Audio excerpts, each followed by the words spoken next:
অনেকেরই প্র্যাকটিক্যাল বুঝতে সমস্যা হচ্ছে, আমি বুঝিয়ে দিচ্ছি। এর বিনিময়ে আমি টাকা নিচ্ছি না, আমি মোটেও টাকা নিচ্ছি না, কারণ আমি তো ব্যবসা করি না। আমি তো স্কুলে শিক্ষার্থী হিসেবে গিয়েছি, বোঝার স্বার্থে যাই।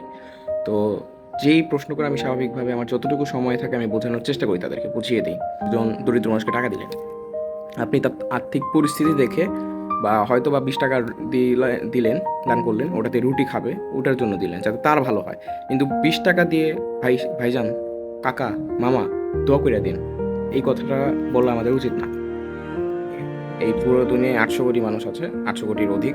তো এই 800 কোটির অধিক মানুষই নিজেদের জীবনে নিজেরা মেন ক্যারেক্টার এবং নিজেদেরকে মেন ক্যারেক্টার দেখেন। আসসালামু আলাইকুম। মহান আল্লাহ তাআলা যতটুকু জানার সক্ষমতা দিয়েছেন, যতটুকু জ্ঞান অর্জনের দক্ষতা দিয়েছেন, তার জন্য মহান আল্লাহ তাআলার দরবারে অজস্র শুকরিয়া, অগণিত শুকরিয়া কামনা করি। আপনি কাউকে সাহায্য করছেন, এর বিনিময়ে আপনি কিছু চাচ্ছেন। এই চাওয়াটাই পরবর্তীতে আপনার মন মানসিকতা বিগড়ে দেওয়ার একটা অন্যতম কারণ হয়ে ওঠে। আমরা কোনো কিছু করি নিজের স্বার্থের জন্য, যেটা সত্য। যেমন আমি একটা লিখেছি যে আমি একজন দেশপ্রেমিক, বা সাধারণ মানুষ যারা দেশপ্রেমিক, আমরা কেন দেশপ্রেম করছি? স্বার্থের জন্যই। কারণ দেশপ্রেমের ফলে আমার মন মানসিকতা অনেক ভালো থাকে। এর পাশাপাশি দেশপ্রেম করা তো ইমানের অঙ্গ। বা নিজের রাষ্ট্র, নিজের ভূখণ্ডকে বাঁচায় রাখতে হলে আমাকে কী করতে হবে? এইটাকে ভালোবাসতে হবে। সো আমি তো স্বার্থের জন্য করতেছি, যে আমি পরকালে যাতে আমার ভালো কিছু হয়, না? তো এই যে আমাদের দুনিয়ার যে কিছু সাময়িক আশা, আমরা কাউকে কিছু দেওয়ার বিনিময়ে কিছু আশা করি, আশাটা আমাদের না করাই ভালো, বা উচিত না করা। কেননা আপনি যখন কারো কাছ থেকে কোনো কিছু আশা করবেন, কোনো কিছু দেওয়ার বিনিময়ে, ধরেন বর্তমান সময়ে যেহেতু আমার বয়স বেশি হয়নি, ক্লাস 9-এ পড়ি, অনেকেরই প্র্যাকটিক্যাল বুঝতে সমস্যা হচ্ছে, আমি বুঝিয়ে দিচ্ছি। এর বিনিময়ে আমি টাকা নিচ্ছি না, আমি মোটেও টাকা নিচ্ছি না, কারণ আমি তো ব্যবসা করি না। আমি তো স্কুলে শিক্ষার্থী হিসেবে গিয়েছি, বোঝার স্বার্থে যাই।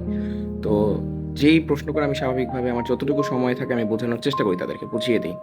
তো এর বিনিময়ে কি আমি বলছি যে তুমি আমাদেরকে মেইন ক্যারেক্টার বানিয়ে দাও, যে আমি মেইন ক্যারেক্টার, বা তোমরা আমাকে প্রোটোকল দাও কারণ আমি অনেক এক্সট্রাঅর্ডিনারি কাজ করছি? না, আমি এরকম কিছুই বলছি না, বা এরকম মনেও করছি না, এবং আপনারাও মনে করবেন না। কেননা আমরা আমাদের জীবনে, এই পুরো দুনিয়ায় 800 কোটি মানুষ আছে, 800 কোটির অধিক। তো এই 800 কোটির অধিক মানুষই নিজেদের জীবনে নিজেরা মেন ক্যারেক্টার এবং নিজেদেরকে মেন ক্যারেক্টার দেখেন। তারা যে যার জীবনে মেন ক্যারেক্টার, এটা। তো আমি যেটাই আজকের ভিডিওটা মূলত এটাই যে আপনি কাউকে কিছু দিলেন, দেওয়ার বিনিময়ে আপনি এটা কেন দিলেন? আপনার সৎ উদ্দেশ্য থাকতে হবে, কিন্তু স্বার্থের জন্য না। আপনি সৎ সৎ উদ্দেশ্যে এই কাজটা করবেন।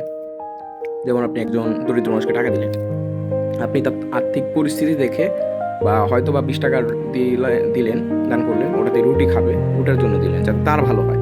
কিন্তু 20 টাকা দিয়ে ভাইজান, কাকা, মামা, দোয়া করে দিন, এই কথাটা বলা আমাদের উচিত না। আমাদের স্কুলের একজন স্যার বলেছিলেন যে এরকম যখন বলা হয় যে একজন রাস্তায় ফকির মিসকিন যখন দেখি, তখন তাদেরকে যখন দান করি, সেটা দানের বিনিময়ে যখন আমরা বলি যে ভাই দোয়া করে দিন, এটা আসলে দোয়া ক্রয় করা হয়। হ্যাঁ, তো আমাদের এটা করা উচিত না।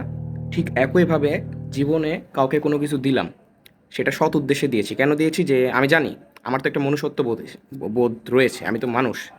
এবং সর্বোপরি মহান আল্লাহ তাআলার আদেশ পালন করছি, যে মনুষ্যত্ব পালন করছি। তো সেই হিসেব থেকে আমি বলতে পারি যে না, আমি তার কাছ থেকে কোনো কিছু আশা করব না। একজন শিক্ষক আপনাকে ক্লাস রিপ্রেজেন্টেটিভ বানিয়েছে আপনার ক্লাসের, আপনি প্রচুর কাজ করছেন, কে কী বললো দেখার বিষয় না। আপনি যে কাজটা করতেছেন, এখন শিক্ষক আপনাকে এক্সট্রা প্রোটোকল দিবে, পরীক্ষায় ফেল করলেও পাশ করিয়ে দেবে, এই আশায় থাকেন না।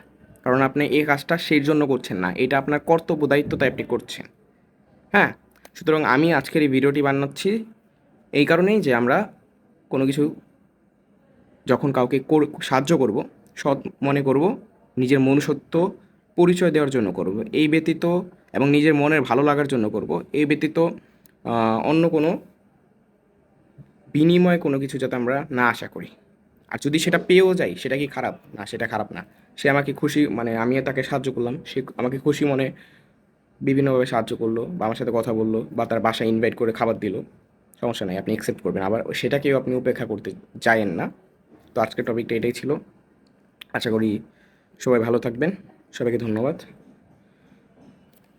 বাংলাদেশ জিন্দাবাদ, ইনকিলাব জিন্দাবাদ, জাস্টিস ফর হাদি।